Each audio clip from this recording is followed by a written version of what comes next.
remember talking to folks in kind of the pro-Israel community about this years ago, and they laughed at me.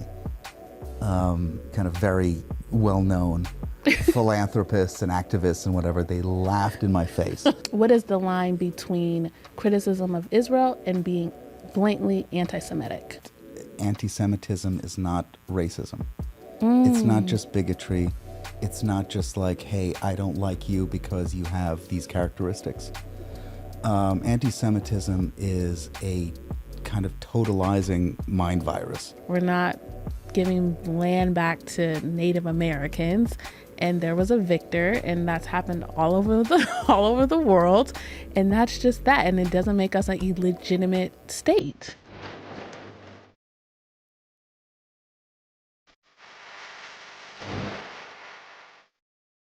Welcome back to another episode of the Black and Jewish podcast. My guest today is David Reaboi. He is the author of The Late Republic Nonsense and Claremont Fellow.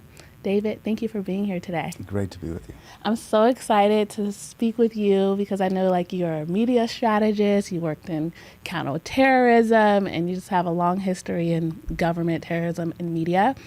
I wanted to get into anti-Semitism on the right. We're both, you would say you're conservative, Republican, and we're seeing, not to name names, but we're just seeing this rise of political commentators on our side being not just critical of Israel, but being anti-Israel and anti-Jewish. Why do you think we're seeing such anti-Semitism on the right? And what is it? Well, it's a big problem. I think it's important to realize that anti-Semitism is not racism. It's not just bigotry. It's not just like, hey, I don't like you because you have these characteristics. Anti-Semitism is a kind of totalizing mind virus. It changes the way you think.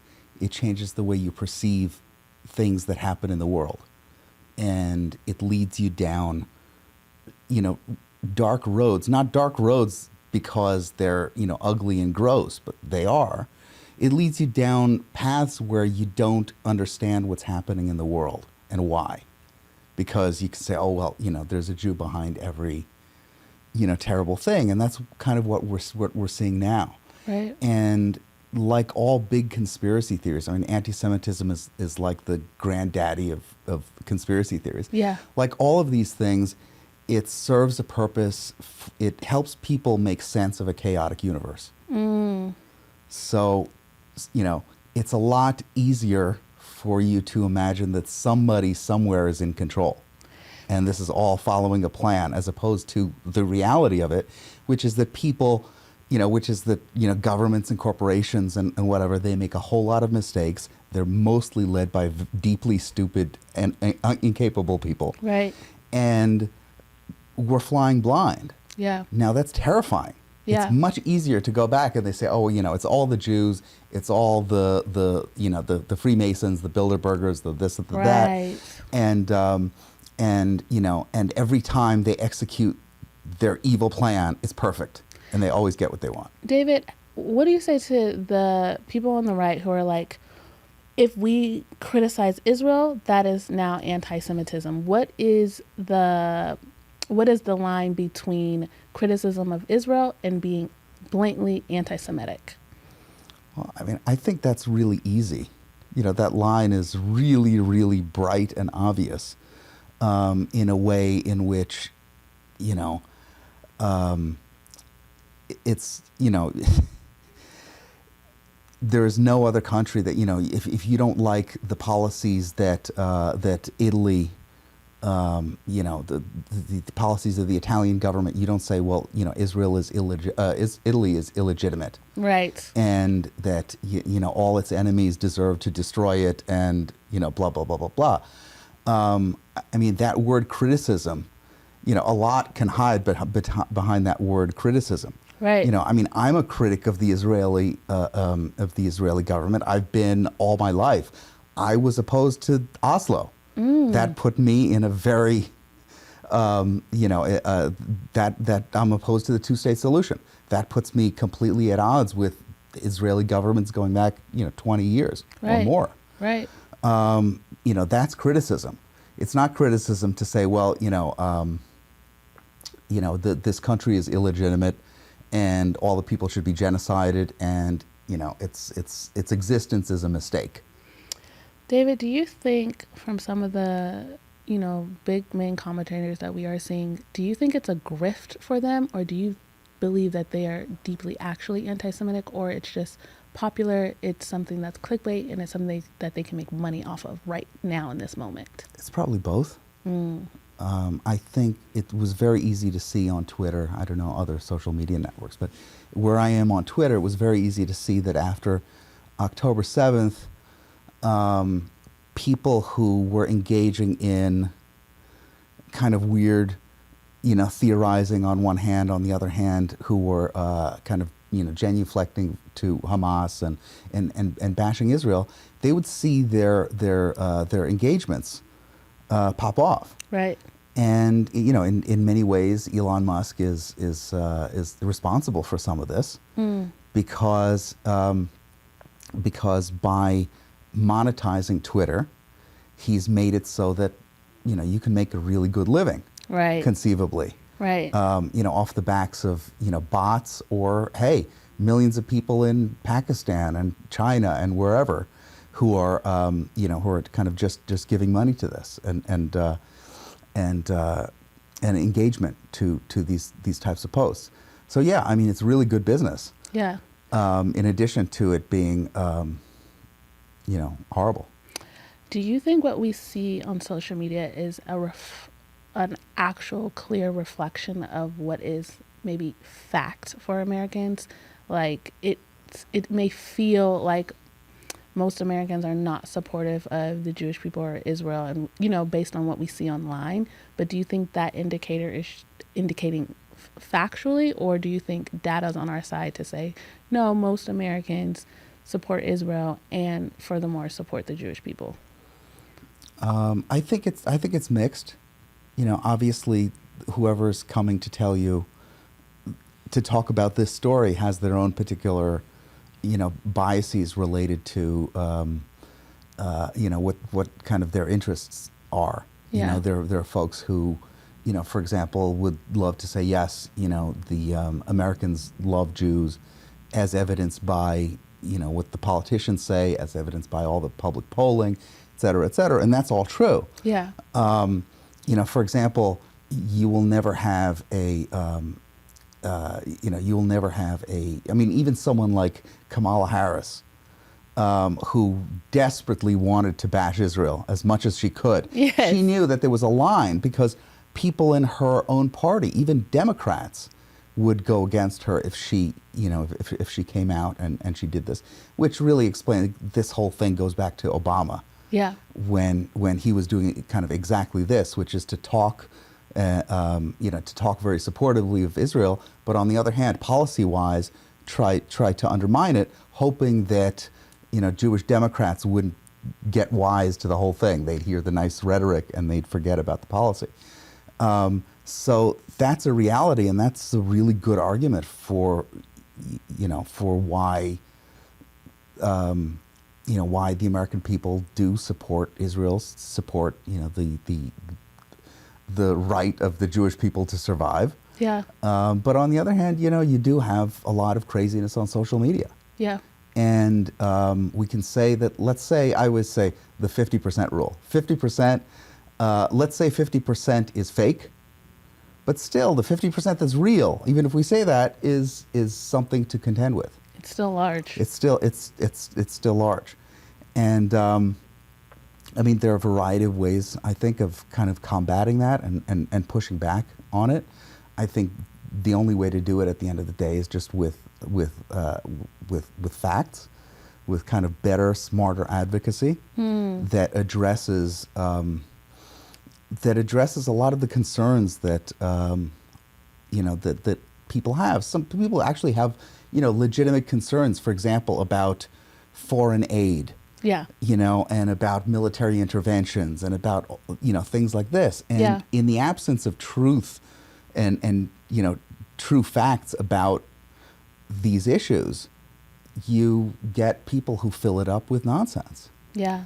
I want to talk about something you said to me recently at a dinner because it stuck with me and it made me deeply reflect on how I'm even doing with my own messaging and how I'm speaking when I'm in the public eye and everything. You said, listen, certain Jewish influencers and advocates, they are using terminology from the leftists to defend ourselves. We keep saying, well, we're indigenous to the land, and this is our argument of why we should, be in the land of Israel. And you said we need to do away with that. We almost come off as if we feel guilty that we have a state. And so let's give them a state because now we're guilty of something. And you said we're not guilty of anything.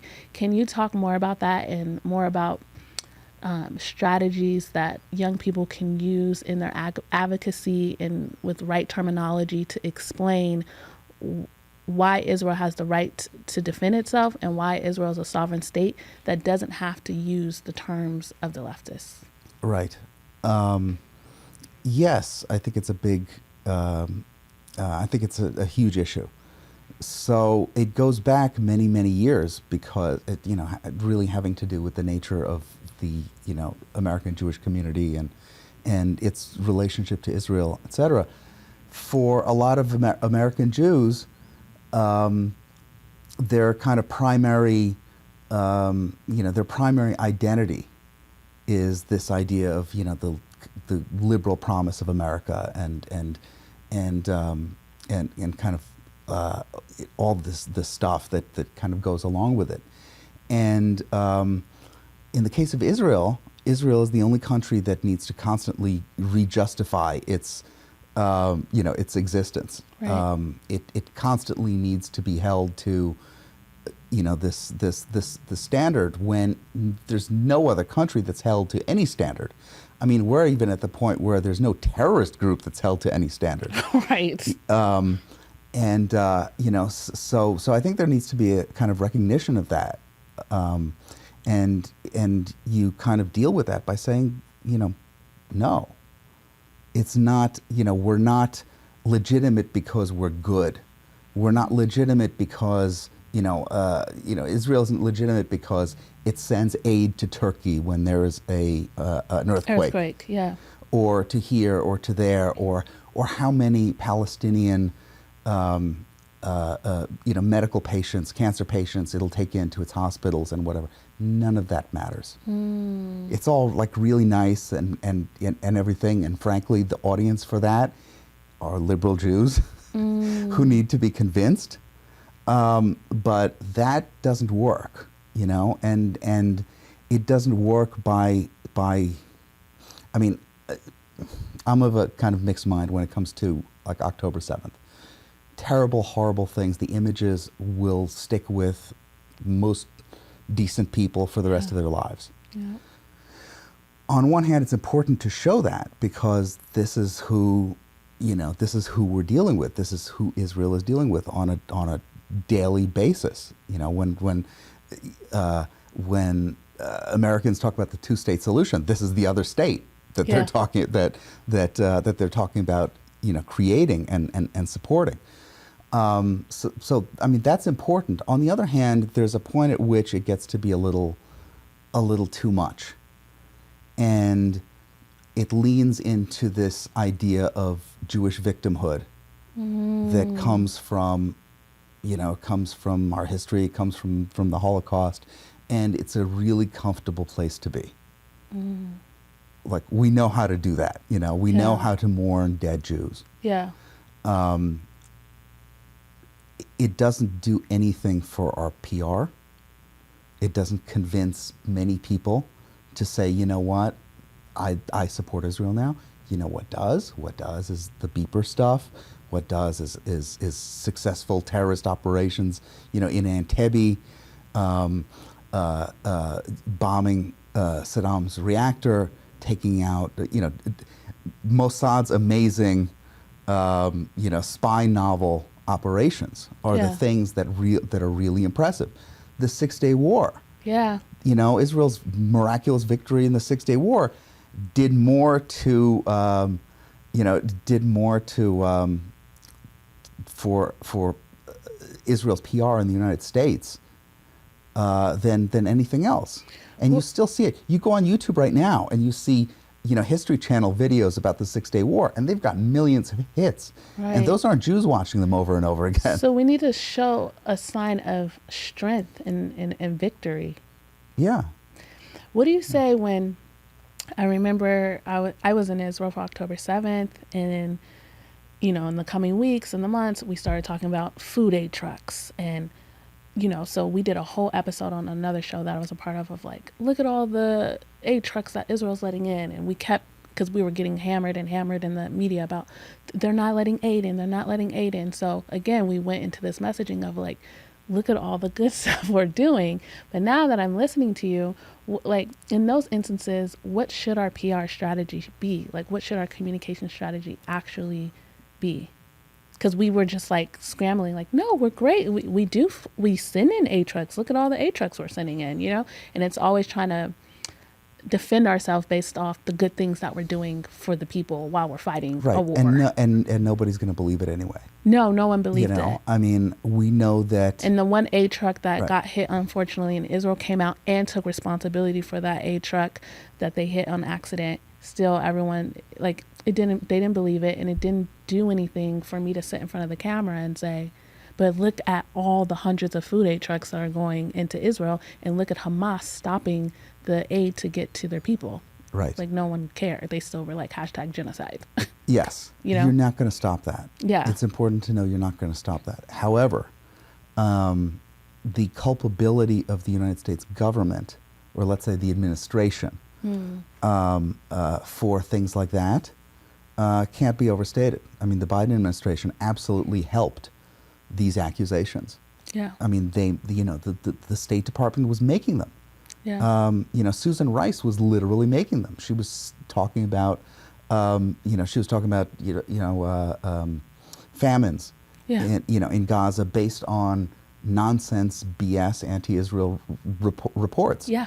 And this is the pipeline. They create, NGOs will go and they'll create fake reports. Yep. For no other reason than to have a journalist in the media report it, and then eventually have someone in a friendly government, take it and weaponize it and do exactly what we saw happen. Yeah. So a change in U.S. administration is going to have a lot to do with that because, number one is they'll be able, a Trump administration will be able to, when something like that comes around, the Trump administration will be able to say, no, that's just complete nonsense. Right.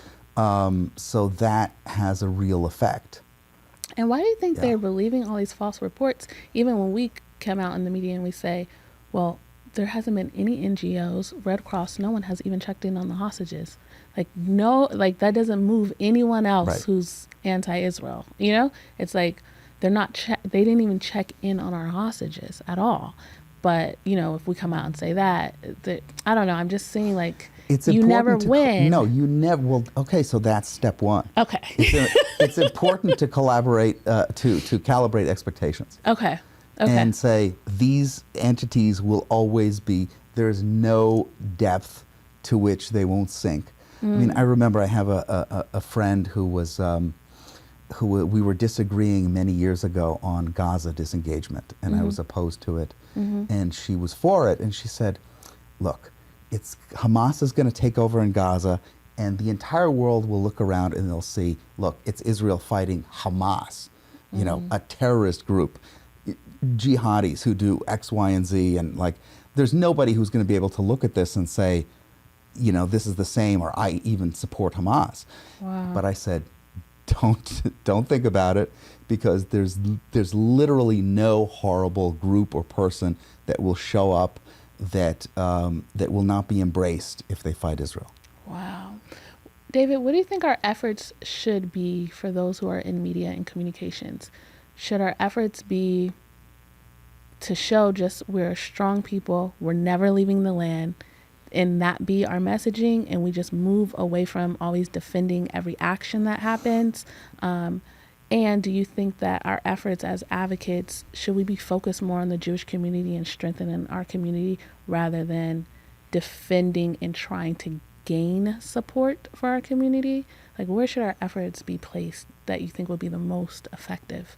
That's a very good question. In some ways, it's above my pay grade. In some ways, Okay. because I mean, I would focus less on the American Jewish community. I mean, the American Jewish community is different. It is historically different than diaspora communities elsewhere. It's always been more liberal. Yeah. You know, for example, in the UK now, you have most Jews voting, you know, conservative. Right. In other places around the world, it's basically the same. Right. You know, much less in Israel. Yeah. But here, it's different, and I think that the, let's say, the pro-Israel advocacy community in the United States has been horrible. It's been, you know, it's been terrible, because it's been seeking an audience that it will never have, and it's turning its back on the audience that it does have. And it's always been a big problem. You know, they desperately want to have liberal Jews loving Israel. That's Right. why the Hasbara focuses on, you know, pride parades in Tel Aviv. Yeah. And you know, stories like, you know, look how many Palestinians we're feeding. Look how good we are. Yeah. Look how this we are. And like, that's an intellectual argument. You know. Yeah. Like, you have to be open to that. On the other Yeah. side, what are the Palestinians saying? You people are Nazis. Yeah. Your whole state is illegitimate. Yeah. And we're going to wipe you out.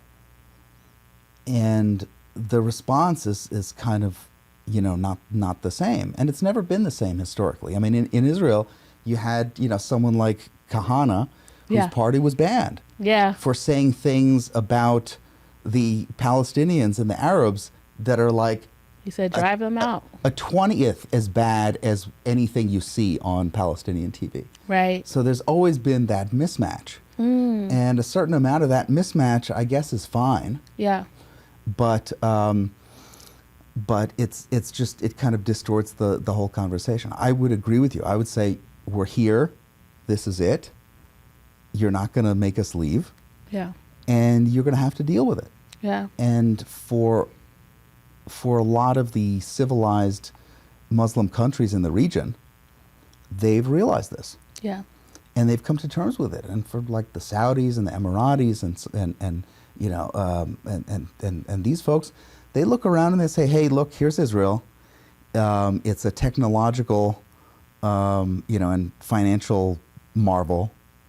It's full of smart people that we know really don't pose a threat to us. You know, Yeah. they don't want to harm us in any way. We collaborate with them on a bunch of, you know, counterterror stuff. We collaborate with them on opposing Iran in the region and its proxies. And if Israel disappeared tomorrow and was replaced by, you know, the Palestinian Authority, would things be better for us or worse for us? Worse. And they all understand that it would be much worse for us. Talk to me about your recent trip to Saudi Arabia, if you can. Sure. What you were doing there and what you see that is going to come forth in the future for Saudi Arabia and the Jewish people. Right. Well, I've been very bullish on Saudi Arabia for many years now. I remember talking to folks in kind of the pro-Israel community about this years ago, and they laughed at me. Kind of very well-known philanthropists and activists and whatever, they laughed in my face. And they said, never, that's ridiculous. And I said, no, don't, you know, think about it. It goes back to what, 2006 or something? And a conflict between, you know, Israel and Hamas.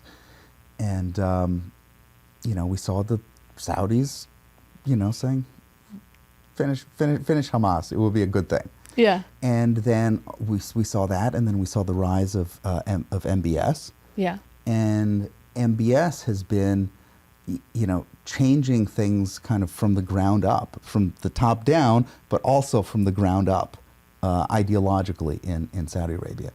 And they're taking this stuff very seriously. And I've seen it happen. I've seen authentic reform over there happen. Yeah. And the trip was amazing. I think everyone should go. I think one of the great, one of the reasons I talk about this a lot is because I think the potential for, Israel and Saudi partnership in the region, for the world would be amazing.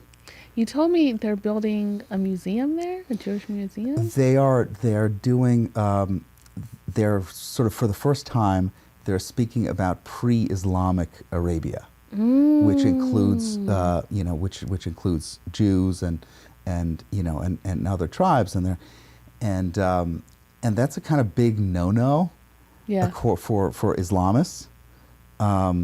Islamists are terribly, terribly angry about this because, kind of according to their view of Islam, everything prior to Muhammad, everything prior to Islam is Jahiliyyah, is like, the stuff that we want to erase, the period of ignorance.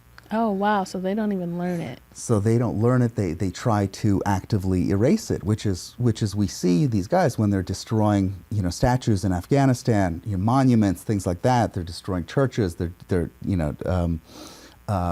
doing this. That's kind of part of it, is wiping away what came before Islam. Wow. And so in doing this, it's really subversive.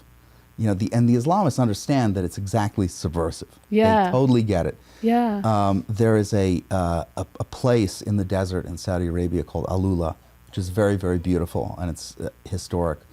And it's known as a region that kind of Muhammad cursed because the people who were there did not embrace Islam, and he cursed this whole region.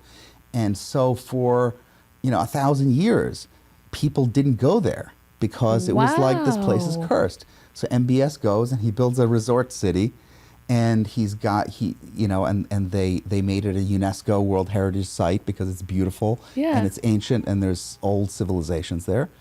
And the Islamists know exactly what's going on here. And I mean, look, I think it's great. We know that there's been, secret collaboration between the Israelis and the Saudis for some time on Iran issues, on counterterrorism issues. Right. And so as this moves on and it gets more public, it's just going to be kind of to the good of the world. Yeah, that's amazing. Taking back to what you said earlier, that you oppose the two-state solution, what do you think would be a good solution? I also oppose the two-state solution, but then people will follow up and say, well, what solution? What do you want then? I think the whole idea of asking for a solution is silly 20th century, silly 20th century thinking. Prior to the UN era, there had, to talk about a solution, like a permanent solution, people would have looked at you throughout history and said, you're crazy. There are no permanent solutions. Right. The UN created a situation which is kind of terrible in world history. I mean, let's say it was done in good faith. Let's say it was done in good faith to create the system where you have a body of all these countries kind of get together and we say, let's talk and let's figure out and solve these problems in a civilized way over meetings where everybody is represented and we can talk and all this stuff. And that ends up destroying the mechanism through which history and conflict works, because it removes victory and it perpetuates these things for years and years and years. Wow. So it's actually making it go on. So, yeah, right. I mean, things that would have resolved. I mean, the Arab conflict is like the prime example. Yeah. 6-Day War comes around. No, we have to stop it. We have to stop it. Israel is too close to Cairo and Damascus. Yeah. We have to stop it. Okay, we do a ceasefire. Yeah. And it's this kind of ceasefire mania that prevents the natural resolution of these things with a victor and a defeated party. So it just goes on and on and on. It'll go on forever as long as this system happens. You broke that down so beautifully. Why can't, because we have that image here for America, and I just can't figure out why Americans, both on the left and the right, who hate Israel, don't see that. It's like we were victorious here. We're not giving land back to Native Americans, and there was a victor, and that's happened all over the world, and that's just that, and it doesn't make us an illegitimate state. Right, and look, I mean, I ran into this. I was in college in the '90s, and it was the holiday from history. The Cold War had ended, and 9/11 hadn't happened yet, so it was kind of natural and expected to have all these dumb ideas proliferate. Yeah. Because it was a time of unreality. Yeah. And people were saying all kinds of nonsense about how, the famous Fukuyama thing was the end of history, and everyone has sort of agreed that liberal democracy is, and freedom is desirable, and then we're just going to have no more war, and it'll just be fine, everything will be good. Yes. Thomas Friedman wrote The Lexus and the Olive Tree. Yeah. Because, people make money, they buy a Lexus, and then they have peace after that because, that's all they want. Okay. And even at the time, I was in college, and my vocabulary, my sense of history wasn't great. I was a kid, but even then I knew this is crazy. Yeah. This is discounting the things that make people human. Right. Which is like, some people really care about piety and religion. Some people care more about that than they care about money. Yeah. Some people care about, on and on and on. Yeah. Some people care more about, being woke than making money or, selling movie tickets. Yeah. Yeah, that's true. Or selling cars like Jaguar. That's true. So it's this idea, it's this super materialist idea that everything is just, we all agree on the same things. We're all basically the same. But come on, some of the woke stuff is so dumb, because in the case of Jaguar, that those aren't your customers. That when you're thinking about your bottom line, right, and you have to sell, and you make cars to make money, it's the same that happened with Bud Light, when they came out with that transgender Dylan and Mulvaney thing, and then it was huge backlash. It's like, why are you catering to a group of people who, those aren't your customers? Those aren't the people who are supporting you. This gets exactly back to the Israel point, which is that what all these things have in common is they hate their basic customer. They have contempt for their audience.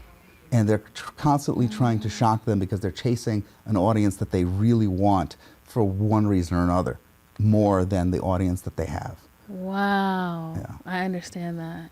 Okay, that's deep.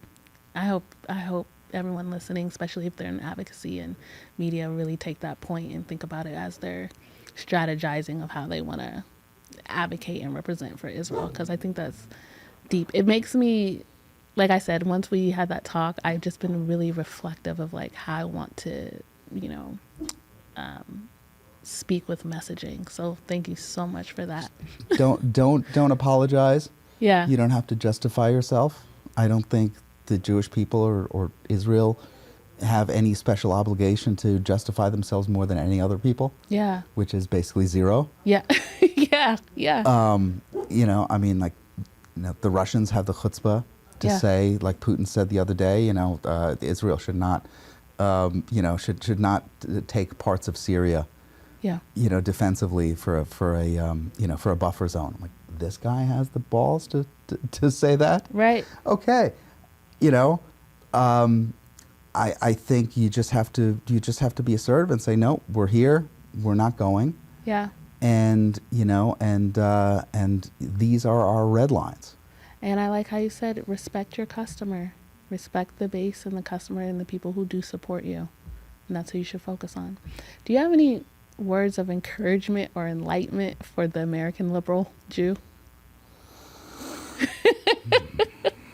I was going to ask you, why does American Jews mostly vote left, even with Kamala Harris? But I know that's people have written so many books about that.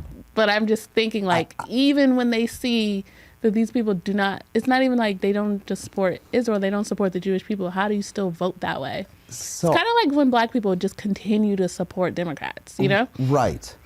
Okay. So I think a lot of people focus on the Jews because in this situation they focus on liberal Jews. Yeah. Because it's so obvious. It's staring you in the face. You know Yeah. that the people who you're supporting despise you. Yeah.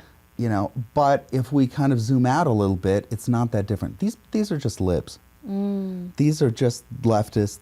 They're liberals. It's just the kind of the demographic profile. Yeah. If you go to the Upper West Side, this someone who is not a liberal Jew will have the same opinions about all this stuff as the liberal Jew next door. Right. So it's Jews in America tend to be disproportionately in urban places. There's a history there, but it's not exclusively a Jewish phenomenon by any means. We have people on the left in this country who, for the first time ever, I think, like uniquely in civilizational history, prefer, like, they have solidarity with the out group more than the in group. So like they don't like, for example, like white liberals have a lower opinion of white people generally than they do of other people, and it's like, it's weird. It's not natural. Yeah. You're supposed to like your group. Yes. It doesn't mean that you have to be chauvinistic and you have to hate other groups and whatever, but like you're supposed to have warm feelings for your group. Yes. It's like natural and tribal. Yes. Yeah. It's just human. Yeah. Yeah, it's human. Right. So whenever you see something like, for example, like the trans issue or these, other things like this, where it's like there's a short circuit of some basic human characteristic that's happening, you always have to look and say and see that something deeper is definitely going on with this particular cohort, and thankfully it's not exclusive to Jews. Okay. We just feel like that. It's just a bunch of libs, but we're Jews. This is what we see. It's funny because I understand why Jews on the right are angry about Jews on the left. Yeah. I understand why Jews on the left are angry about Jews on the right. Yeah. This is, these are kind of intercommunity squabbles. Yeah. Now, to bring it full circle, though, people who, the people who are like real anti-Semites who hate Jews, they will hate liberal Jews, and they will also hate conservative Jews. Right. That's true. For opposite reasons. Yep. Oftentimes it's the same people. Yep. And going back to the beginning, I don't think, that's not a bigotry. When leftists think that Jews are fascists and rightists think that Jews are communists, that's not like, I don't like Jews because I think they're cheap. Yeah. That's something else that's like metaphysical. It's something else that is not like, it's not tropes. Yeah. And things like that. Like there's something a lot more significant at play here that has, it has less to do with Jews than it has to do with a particular way that they're thinking.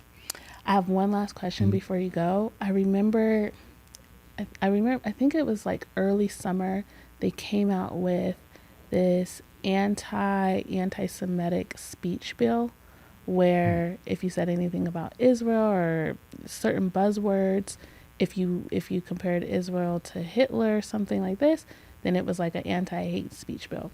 I didn't support it because I'm like, I don't really like when we start legislating speech, and how can you really legislate hate speech? And our First Amendment already has laws that prevent certain speech, right?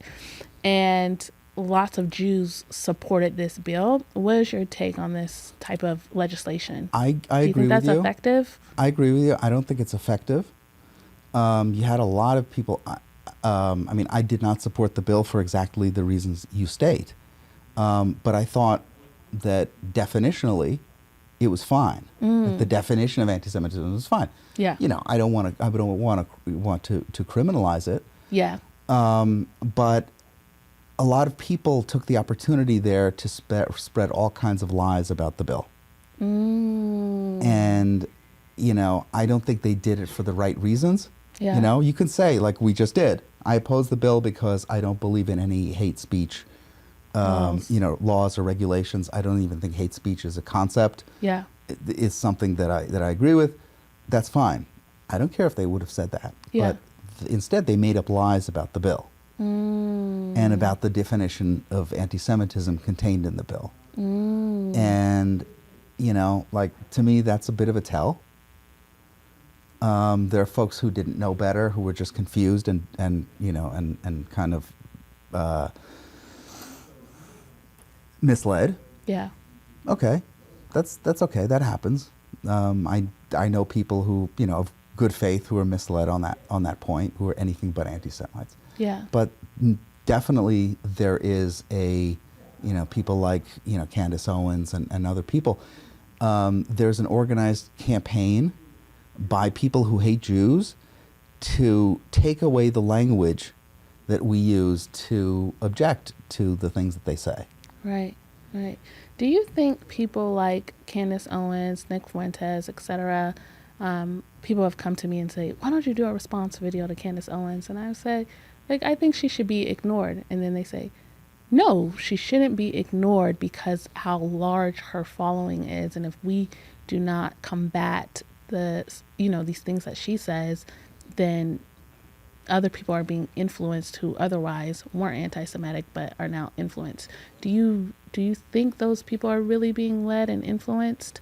Like, do you think we do need to combat everything a Nick Fuentes says or a Candace Owens says, have a response to it because their following is being led astray when they have influence? Yes, I think it needs to be pushed back on. Okay. Again, I think these people thrive in the situation where they'll say something and someone will say, no, that's anti-Semitic. And it's like, okay, that's the end of the story. Yeah. And it gets back to the confusing anti-Semitism with racism. Is like, no, I don't think that's what you said isn't wrong because it's mean. What you said is wrong because it's stupid. It's not true. Yes. Yeah. And that's the point that, you know, on which, like, we need to engage. Yeah. And the way a lot of these people function is they throw so much crap out there into the ether. Yeah. That you can spend your time, you know, kind of cleaning up after the mess that they've made and saying, no, you know, she lied about this, she misrepresented this, and blah, blah, blah. And, you know, you can spend a lot of time doing that and kind of cleaning up after her. And then she's moving on to the next thing. Right. And, you know, so I think there's got to be a kind of a healthy balance here. Yeah. And you kind of need to do both. But what I think about this in general is that there are questions about Israel, about Judaism, about about Jews that people, you know, questions that you can have in absolutely good faith. Yeah. And we can answer all of them. Yeah. You know, we just have to do it. Yeah. And it's more important to do it. For example, like, I mean, there are people talking about, with Talmud quotes and things like that. And it's like, I mean, where do you begin with this stuff? But 99% of these things, if not 100%, are either fabrications, mistranslations, or kind of deliberate deceptions. And these examples that they use, they go back like 300 years. Yeah. You know, it's not like somebody's sitting there, you know, who hates Jews and is like doing Oppo research in the Talmud, today and sort of putting this out. This is 300 years. Like these fake quotes are hundreds of years old because this thing has a history. Yeah. And I think it's important for people who are, you know, Talmudic scholars who know what they're talking about, to go and to push back on this And have a response. and to have a response. Yeah. Or else you're just like, no, you're a hater. We can't talk about this. And when people hear that, that's when they start to be like, okay, maybe there's something nefarious going on. Yeah, that's true. I agree with you on that piece of like, if we had a proper response and not just like, I remember I watched Piers Morgan's interview with Rabbi Shmuley and Candace, and he started off just saying, you're an anti-Semite, you hate Jews, but he didn't refute any, and I'm sure he has the knowledge, he didn't refute any of the statements that were made. And I just think that if we were, thinking carefully and engaging carefully and intellectually, you could just refute so many things rather than so emotionally, Right. of like, you're an anti-Semite. It's like, well, we can't keep yelling at people saying they're anti-Semites. But part of that impulse is because we confuse anti-Semitism with racism. Because we're basically saying, you're a bigot, shut up, bigot. Yeah. And there are places where the two, can be synonymous. Yeah. Like there, definitely places where the two can be synonymous. But most of the time, the basic gist is totally different. Yeah. And yeah. In one sentence, can you tell me the difference between anti-Semitism and racism? Racism is just a bigotry, whereas anti-Semitism is a totalizing worldview. Yeah. And, you can get along in like if you hate any particular group, Yeah. you could basically get along in life and kind of live normally. Yeah. With whatever your opinion on whatever group. Let's say you hate the Vietnamese. Okay, you've had some dealings with Vietnamese people, and they've been negative, and you harbor resentment, whatever. That doesn't fundamentally change the way you perceive reality. Right. So like when something happens in France, your hatred of Vietnamese isn't like, doesn't kick in Right. and completely change your view of what just happened. Right. Whereas with anti-Semitism, it's like, oh, it's the Jews. Yeah. And it's for everyone. Right. And it's all Jews, everywhere. right. Or like whatever, the tiny cabal of Jews. And then, now they're saying, oh, it's the Zionists who are doing this and doing that. And it's, it's completely ridiculous. And it ends up, people have said it, I don't know who said it first, it's a mind virus. Yeah. And it's not a mind virus because, because it makes you a bad person. It's a mind virus because it breaks your brain. Anti-Semitism is a mind virus. I like that. That should be quoted. It's not mine. Yeah. Somebody said it. I don't want to take credit for it, but it's actually true. And I've got experience in my own life with people who I know who were kind of led astray into some of this stuff. And they're smart people. Yeah. They're decent people, with good hearts. Yeah. They just didn't know, and they just heard a bunch of nonsense. Yeah. And when you give those people a chance to say, no, let me explain to you, like let me give you the full picture, Yeah. then the whole attitude changes. Yeah. And there are a lot of people of goodwill like that who just don't know better. And I don't blame a lot of people for not knowing things about Jews. There's not a law that says you need to know everything about Jews, and this is why I hate like tropes. Yeah. This idea that, oh my God, it's, an anti-Semitic trope, blah, blah, blah. You don't have to, a trope is meaningless. A lot of people don't even know that some of the tropes are anti-Semitic. That's what I'm honestly. saying. That's what I'm saying. Like when I'm having conversations Yeah. with friends and stuff, and they talk about Jews in Hollywood, and Right. Another friend will be like, "Oh, that's an anti-Semitic trope they're pushing." I'm like, "No, they are just like talking. Like they don't even know that's a thing." You talk about like, oh, blah, blah, blah, the Jews in Hollywood. Yeah. And it's like, oh no, that's an anti-Semitic trope. And then someone goes back to them and says, hey, that all the Hollywood studios were founded by Jews. Yeah. And that's what gets them like, okay, maybe they're lying to me. Yeah. Exactly. Right? Like that actually does damage. Yeah. Because it seems like there's some nefarious, nefarious something going on, when all these things could be explained if you just dispensed with the instinct to come down with the hammer of saying, you bigot, you hater, you this, you that, and just say, let me explain it to you. So Jews, we really need to engage in thoughtful dialogue, especially with the people we do community with, like people we know, everyday life. Yeah. Well, Dave, thank you so much for coming on the show. I could speak to you for like hours and hours, honestly. I have to have you back. You're such a big mind, and you have so many categories you could go into.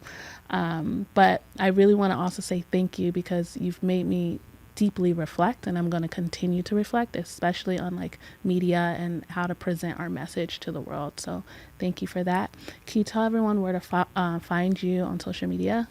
You can find me at Dave Reaboi on Twitter and at Late Republic Nonsense on Substack.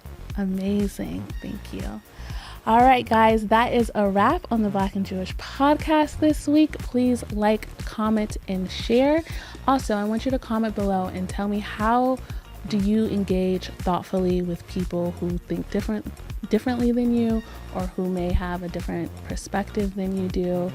How are you having thoughtfully engaged conversations? And I'll see you next week.